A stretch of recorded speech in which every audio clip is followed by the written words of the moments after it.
Apple has issued a freeze on the practice of resetting Apple ID passwords over the phone in the wake of a high-profile hack on Wired writer Matt Honan that nuked his digital life.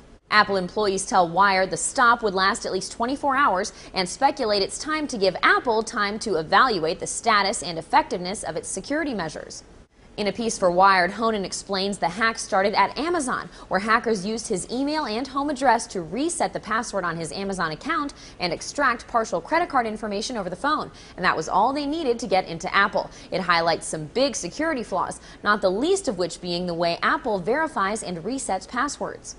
Apple said in a statement Tuesday that its security policies were not followed in the Honan case, but Apple sources have told Wired an email address, physical address, and 4 digits of a credit card are all Apple requires. Gizmodo says that discrepancy is a big problem. Whether it's arrogance or embarrassment of the situation doesn't matter. What's awful is having a company, one that holds so much of your personal data, dodge the issue in an attempt to save face as opposed to admitting fault and fixing the exploit.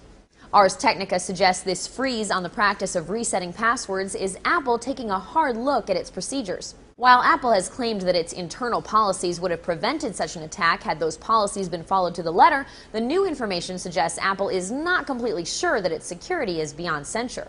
The Next Web points out whatever Apple's up to, at least it's up to something. That's a good first step. I'm not sure what the 24-hour ban will actually do in the long run. Perhaps this is just to give the company enough breathing room to rethink its current password reset practices. Either way, it's nice to see Apple respond in some way. Amazon, for its part, says it has patched the over-the-phone security hole. Users can no longer call in to make changes to their accounts. For Newsy, I'm Lauren Zima. Multiple sources, The Real Story.